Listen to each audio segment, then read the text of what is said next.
Hi, this is my bathroom.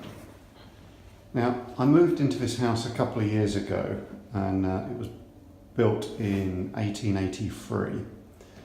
And whilst lots of stuff has been clearly modernised, there's a few kind of very old or original features. And one of them is a bunch of these locks on the doors. Now, I didn't get any keys with any of these, so it's obviously just being used as a catch. But, and obviously at some point somebody's added this fairly modern latch on. Now that was actually broken, so you can see here where I've 3D printed a receiver for it just to make the door securable. Oh, and there you can see the source of some of the noise in the background on my videos. But something I'd like to do is get rid of this much more recent latch and see if I can get this lock working. So I'm going to take this off and have a look inside and see if I can reverse engineer it. Okay, so I've taken the lock off. Now, just taking a look at it, you can see that it's quite heavily worn. I was quite interested by this symbol on here, so I did a little bit of research on that. Zooming in on it here, I can make out the letters H&T.V and Willenhall. So a few web searches on that, and I came up with this page. So this makes reference to a H&T Vaughan from Willenhall, and they were lock makers founded in 1856. So that definitely lines up with the kind of time this house would have been fitted out. So yeah, I think we've got a pretty strong candidate here. There are a couple of pictures of a symbol used on these locks which doesn't match up with what I've got here, but there's a few variants of it, so not entirely sure, but it looks possible. Interestingly enough, these guys were bought out in 1928 by Yale, and I certainly remember there being lots of locks like this around, and it looks like these guys invented it. I'll stick a link to this page. Anyway, right. Pretty much whenever I'm doing stuff like this, I always measure lots of things. So the depth of this bit is quite important to trying to put a key together. It's about 22 millimeters.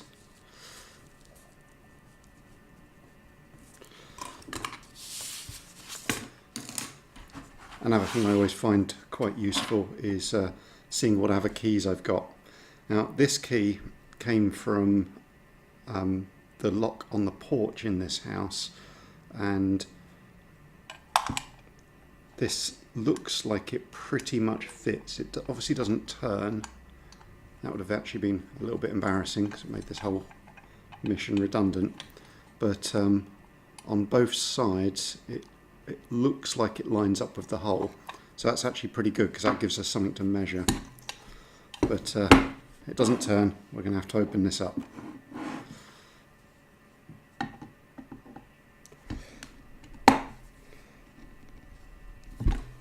Okay. This could be a little bit tougher than I thought. Right, I'm going to see if I can free this up. Okay, I've managed to free these screws up a bit. So, had to use the mallet.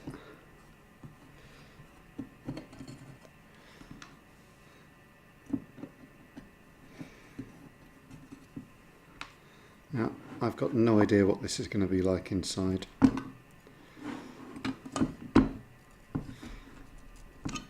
Or indeed how it opens, it seems.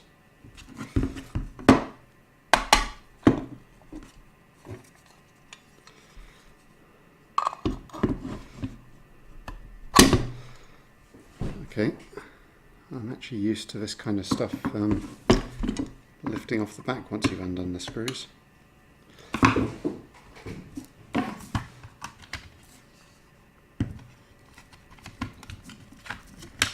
May just be seized up a little bit.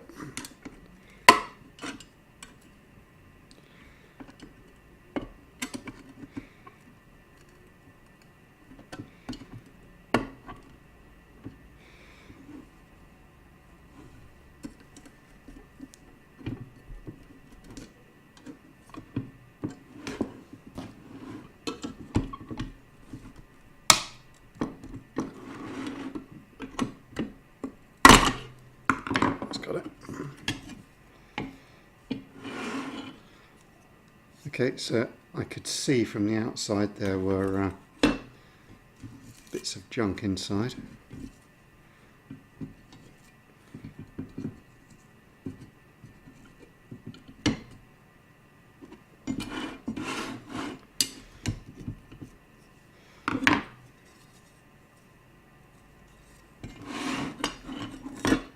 Okay, now these grooves on the inside are interesting.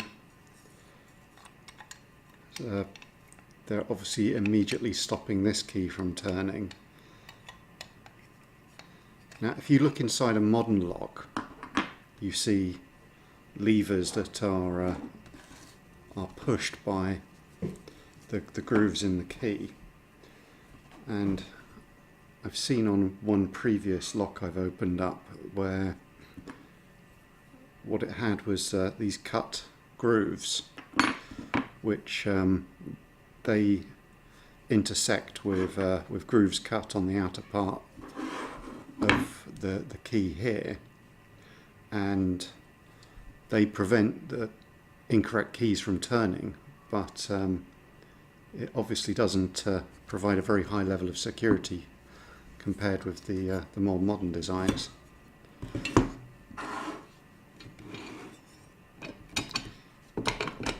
Okay, here's the basic turning mechanism. Let's try and get an idea for how this works. This does look like there is a lever on it.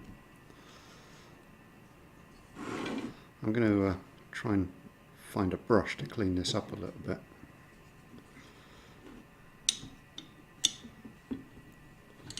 Okay, so whatever the key does, it needs to lift this up. I can't see any additional levers here.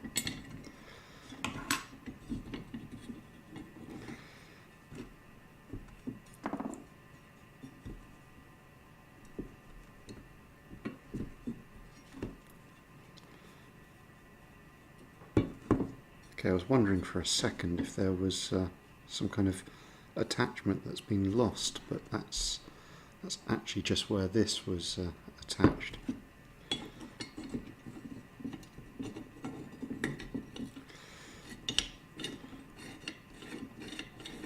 Okay, so the locking mechanism will slide freely now. So what we have is, this is slightly more like a modern lever actually, but we've just got the one of them, and we just need the key to turn and lift this lever up, and then it can push this backwards and forwards.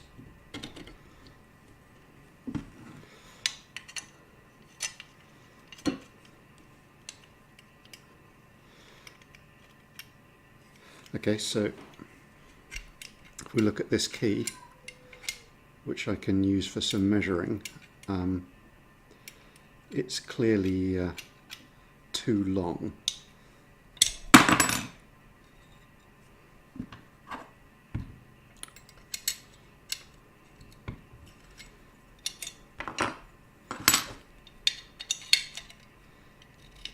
But it would provide that action.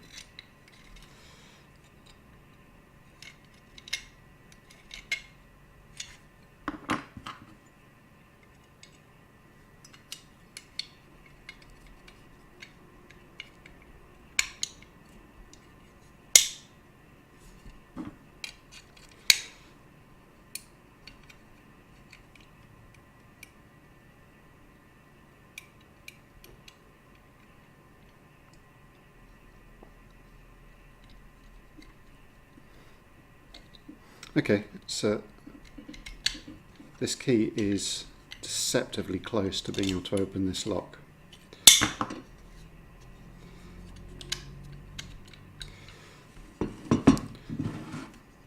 So we need some roughly this proportion.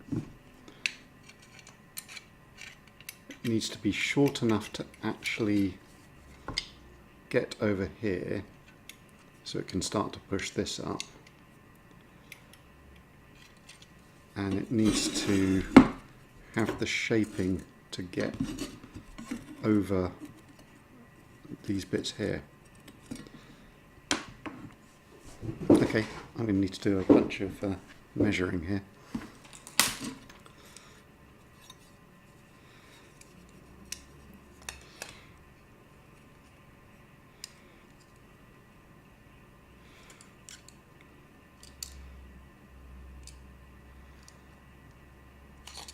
Okay.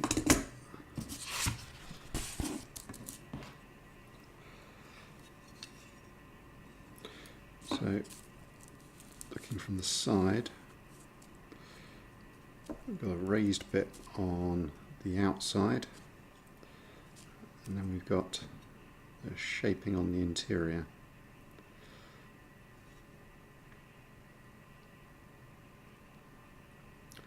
So,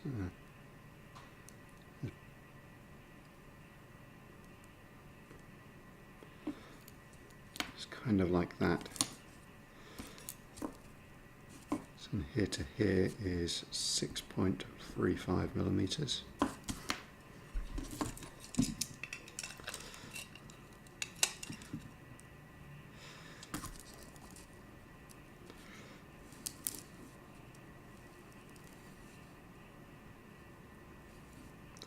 So the outer diameter is 20.69.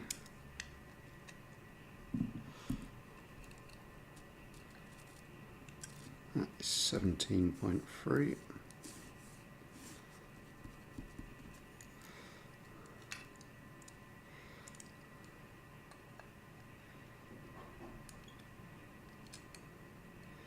And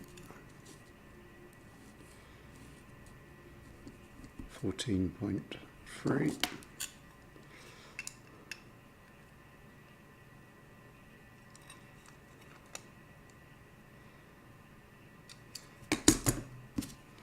And this is 9.6.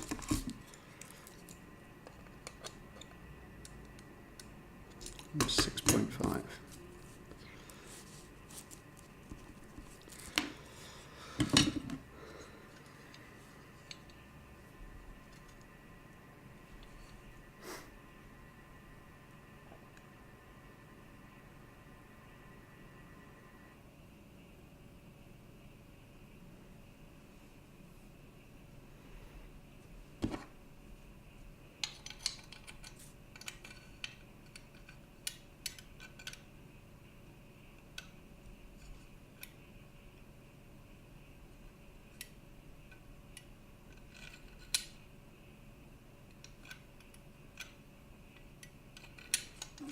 Okay, this is curious.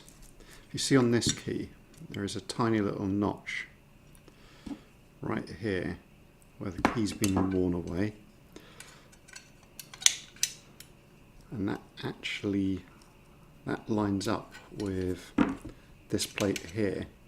So my guess is this key, the internals of the lock that this key fits are going to be very similar to this. And this is where the pushing force comes from. So that's just gradually been scraped away over all the years of use.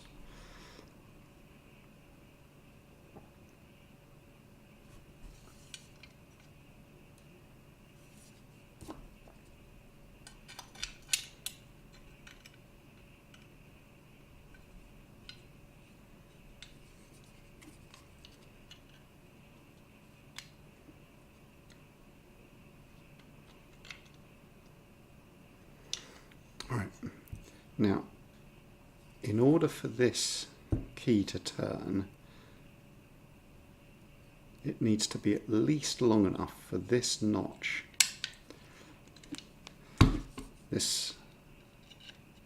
in the lower plate to pass over here.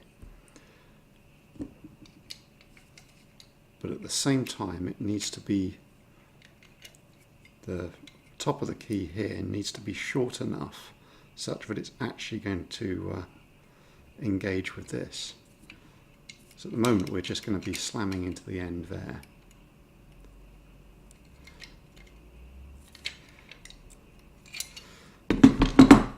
So this key is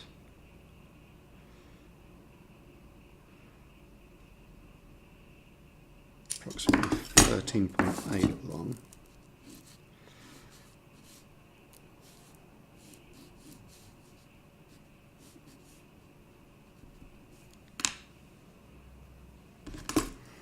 Now, whatever the depth of this is going to be pretty consistent with what we need. So it's about 13.75.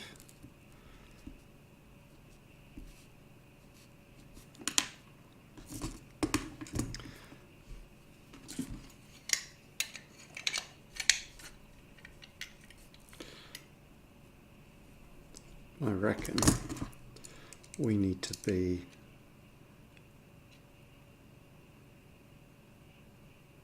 probably at least 3.5 mil shorter at the point where that intersects.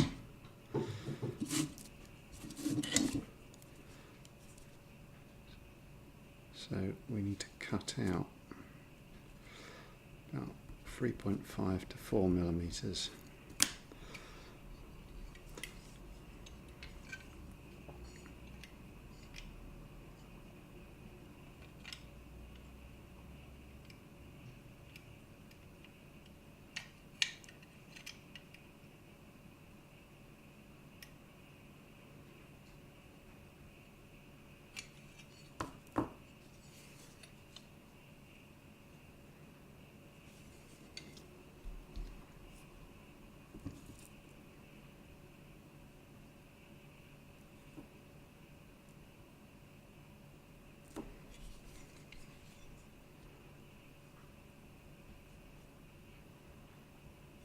There's no patterning on the inside here though. Now, I'm only interested in having a key that will go in from this side. Don't think there's actually any benefit to having a key that would lock from the other side, because you don't actually want anyone locking you in the bathroom.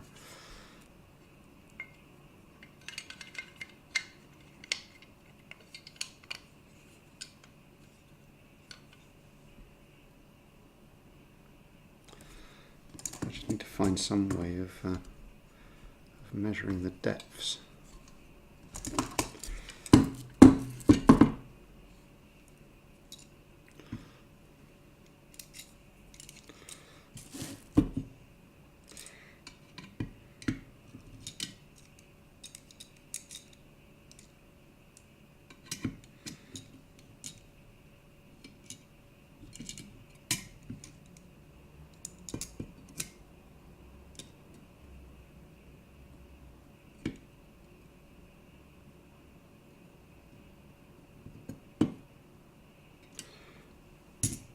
Okay, so it's 10.8.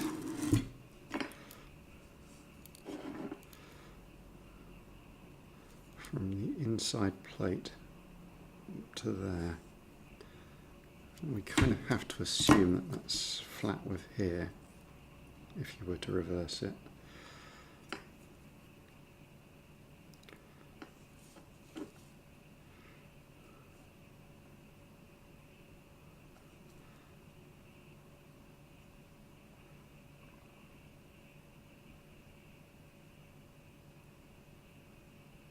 Hang on.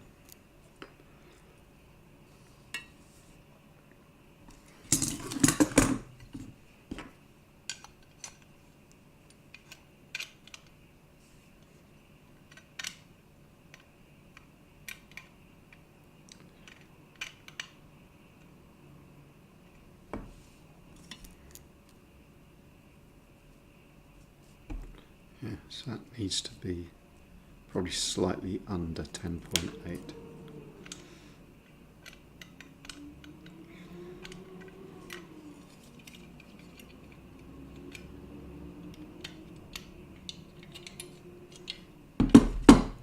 Okay, so having that, I need to get some measurements off this key. That's about 6.5 round.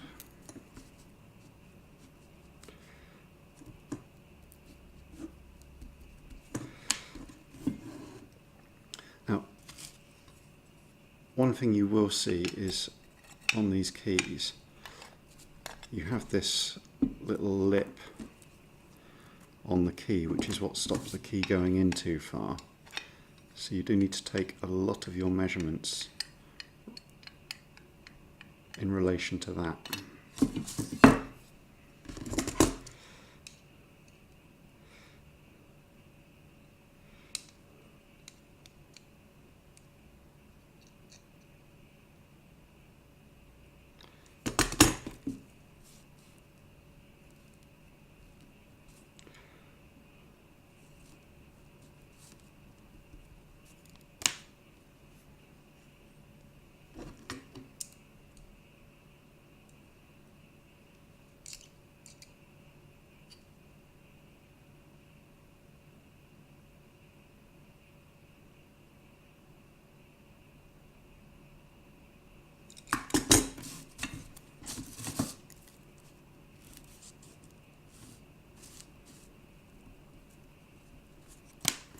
It's 24mm long.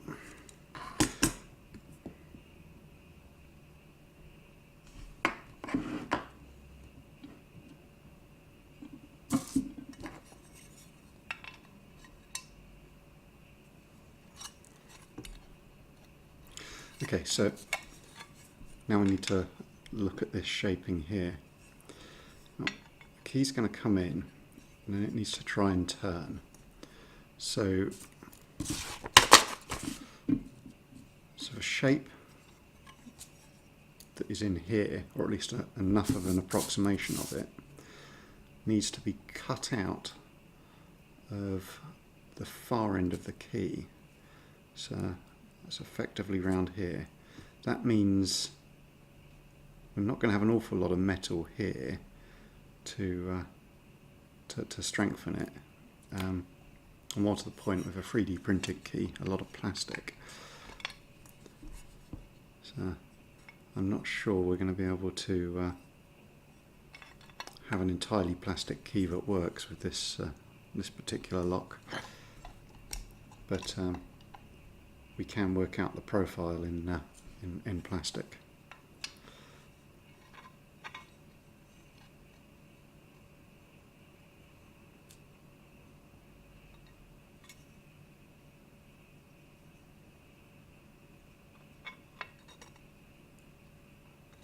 Okay, I think I've got enough measurements.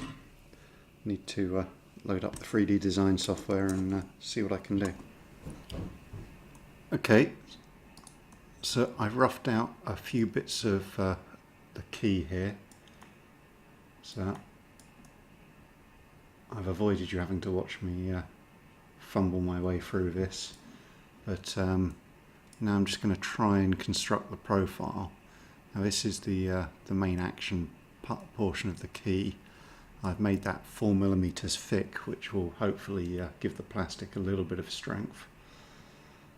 I need to align this up on the shaft of the key, and I need to cut out this region here. Now what I've done is I've reproduced the main shape at the back of the lock that we need to move over, but I've avoided putting the little groove inside it because that's just not necessary for us to produce a functioning key, and I fear it would just make a plastic key too weak, and it'll be nice if we can actually make this key work before I look at turning it into metal. But okay, I need to line these parts up.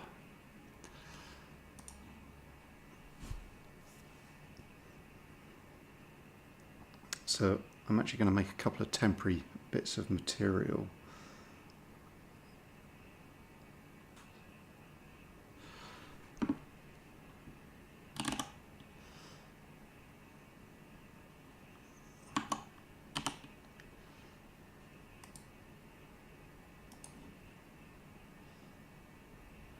So I'm just going to make some cylinder caps to put on the end of here, which are going to be a larger diameter than this bit, because then I can use the centering tools to line everything up.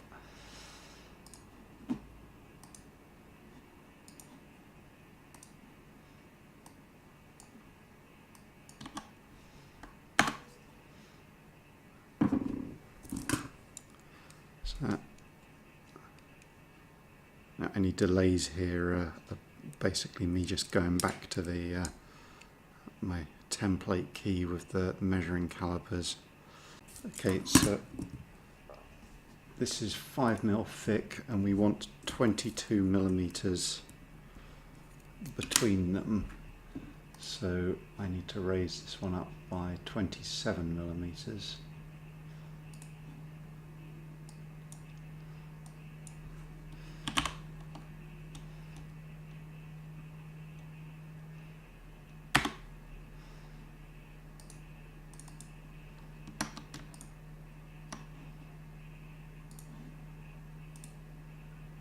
Recenter those with the align tool.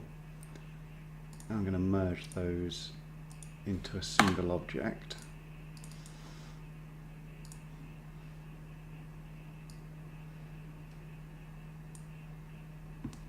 Rotate it over.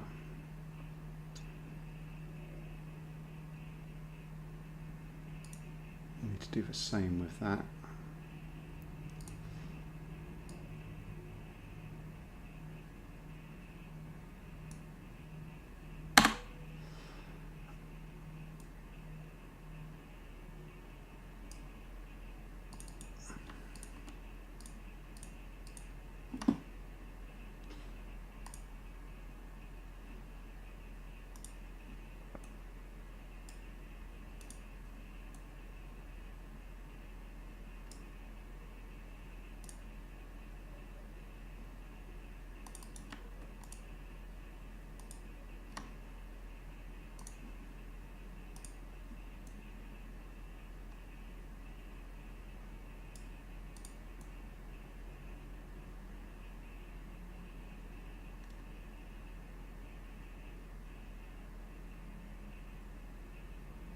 Okay, that cylinder in the middle is not quite long enough.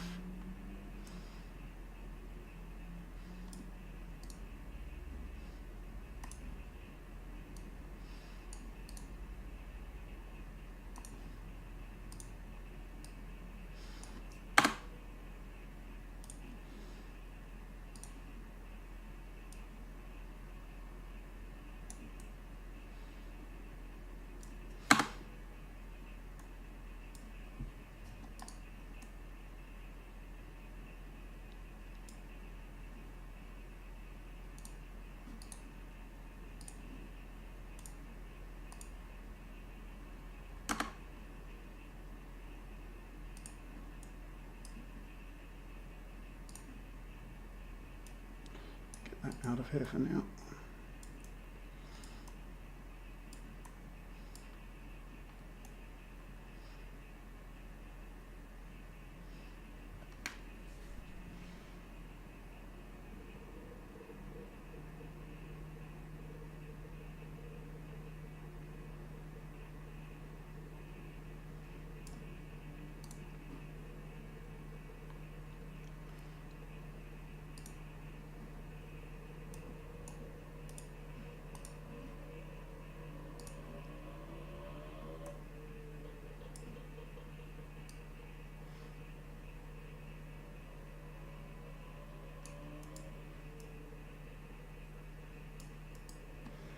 Now, the good thing about these older locks is we actually have quite a bit of tolerance on lining everything up.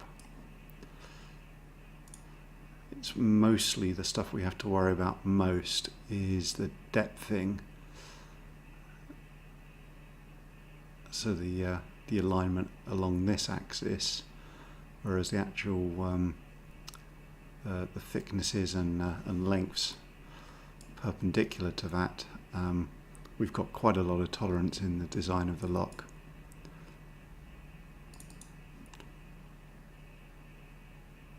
Now we're predominantly cutting this piece out just because with that current key we're sticking in,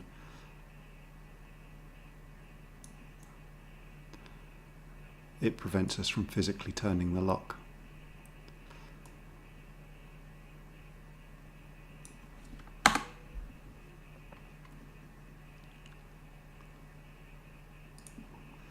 So now we can select that, and subtract that out.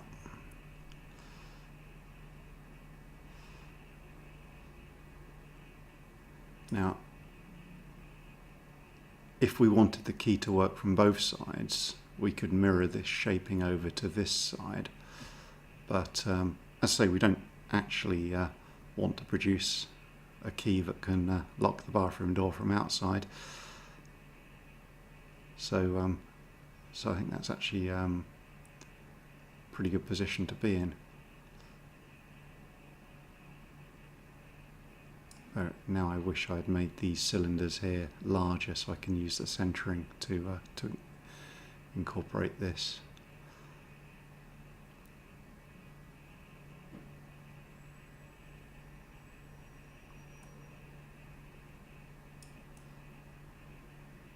Let's go ahead and merge that in.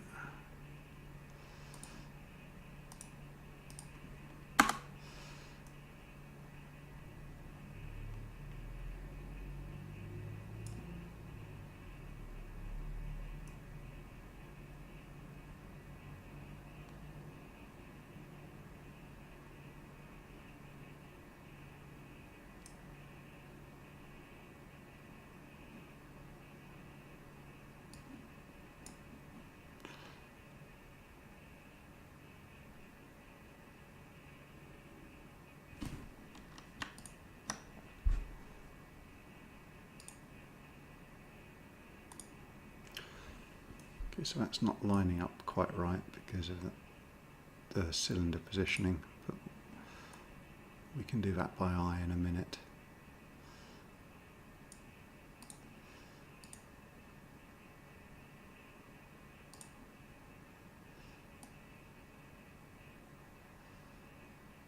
Okay, hang on. I'm going to trim these ends off now.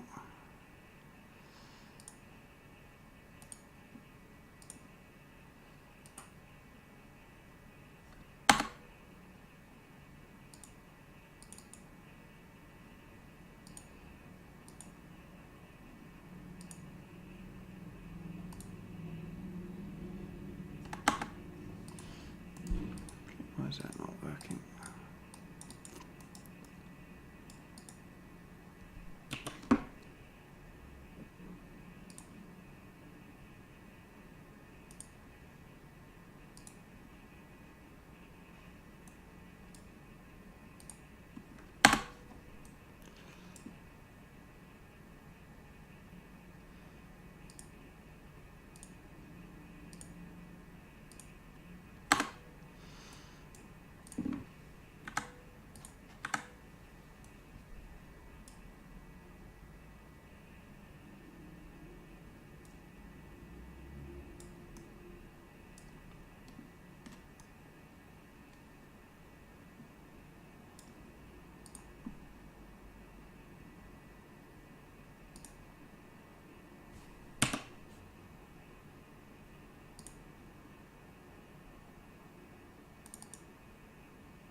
I can eyeball most of this, but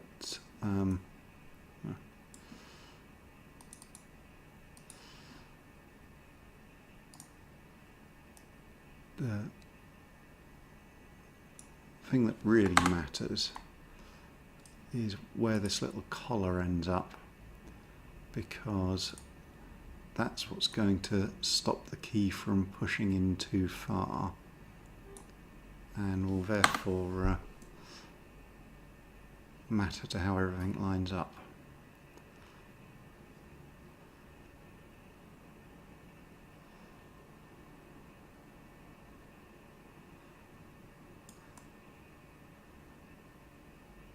Okay, so in theory, that is a key profile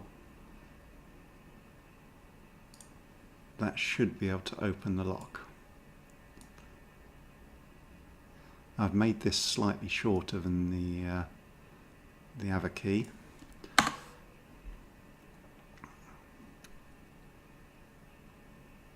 Just to give it a little bit more strength.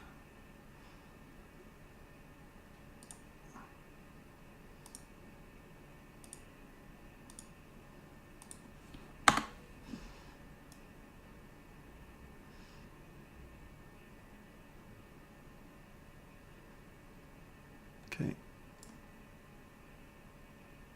now it's worth cleaning up some of these edges.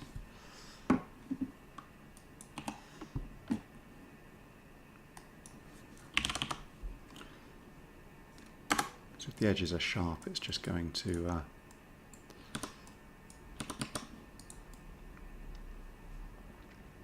cause us problems anyway.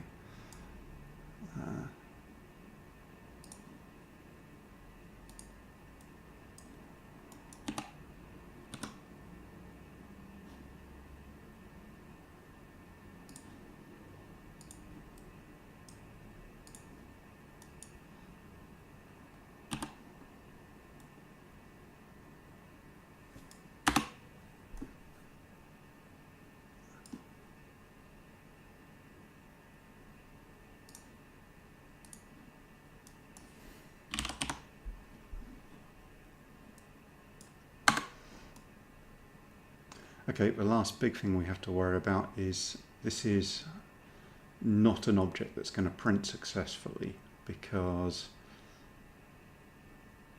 we've got a curve underneath here and a raised surface here. So in order to test that this key actually works, I'm actually going to split the object along there.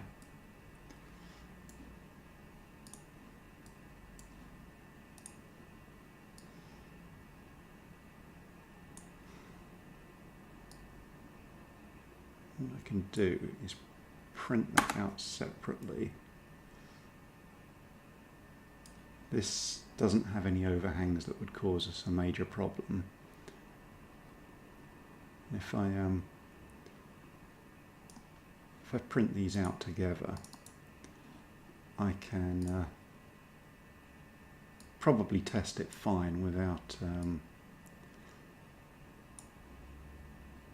any difficulty, but if it's successful, I could also just glue the parts back together again. But we do need to make sure they're all sat on the same plane, or it's not going to print right. Okay, so the final thing I need to do to 3D print this is to load it into the slicer. So there's our bits of key.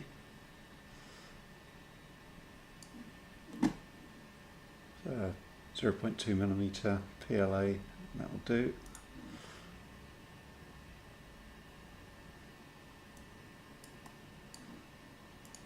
So we can get a small preview of what it's going to do. I'm leaving all the default infill settings here. It's the external perimeters in the top and bottom, which will really affect the strength of this. And I'm not expecting to have a key for long-term use, but it would be very nice to prove out the profile we've designed here. So let's save off the G code, which are the instruction files that we actually need to give to the printer. copy it onto the SD card and let's give it a print.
Okay, so here is our key. Here's the second part. So I need to glue that together. Use this plastic weld stuff.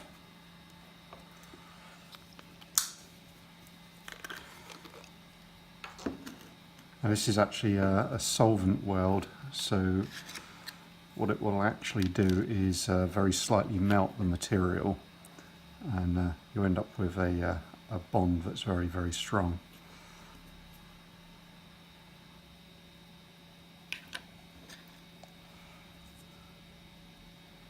And once again, I'm not expecting to be able to put this key into regular use, but if we can prove the profile out, then that will give us a good starting point.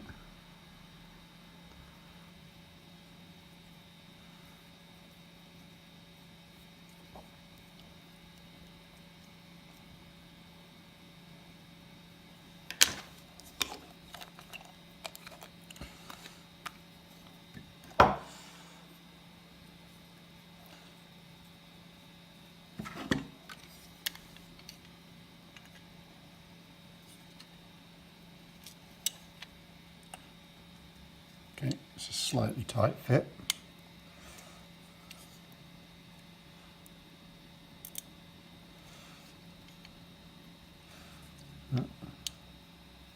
Yeah.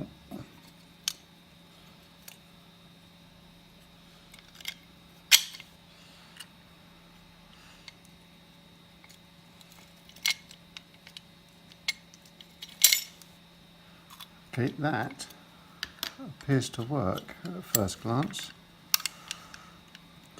What we need to do is reassemble the lock.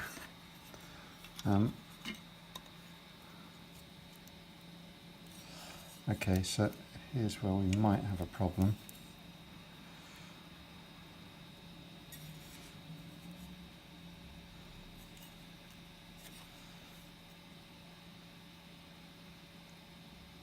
Looks like my measurements were imperfect on here.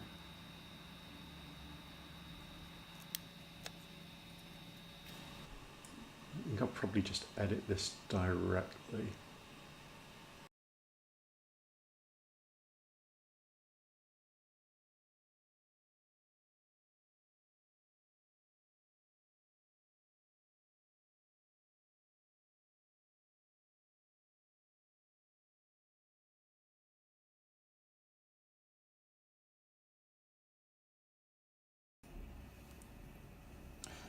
Okay, so hopefully second time is good. Okay, so I've glued this one up. I've got the changed shape at the end here, so that fits quite comfortably, and it seems to turn pretty smoothly.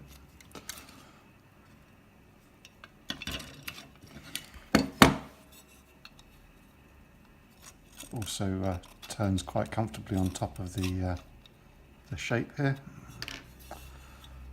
So in theory, if we put this back together, that is a working key.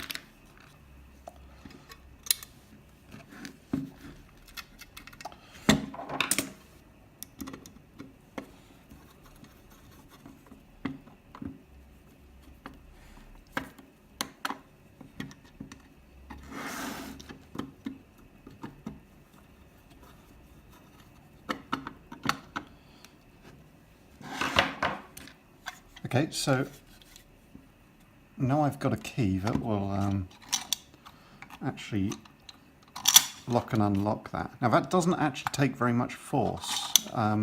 It's very light. So this is actually a pretty good key. But obviously, if I were to actually use that, I would be worried that somebody would lean on the key or something like that and get themselves locked in to the bathroom, so I can't really use that. I've got a few ideas on what I can do to turn that into a metal key. Now, something I have thought about doing is I could 3D print a groove into here and bend a little piece of metal stock in, which would give me a much stronger key. But well, I mean, I could do casting as well. So use this as a form, pack clay or something around it, and melt perhaps some bronze. But I'm actually going to use a technique that I've used before, which is take this plastic key to a key cutting company and say, can you copy that for me? Tend to get some slightly amused expressions, but I've done it once before and got a perfectly functional key back, so let's go and see how that works out. Okay, so here we are back in the bathroom. I've put the lock back on the door. So the 3D printed key still works. I've given it a little bit of an oil up, so it's slightly smoother than it was. But I've also got this.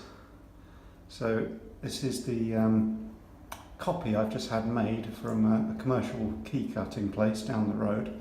So I now have a fully metal key that I can use the lock with. So that should last a good long time.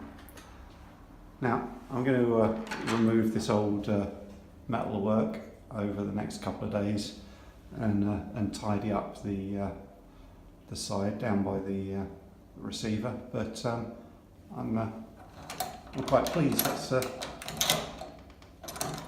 That's an interesting and successful little one-day project. Thanks for watching.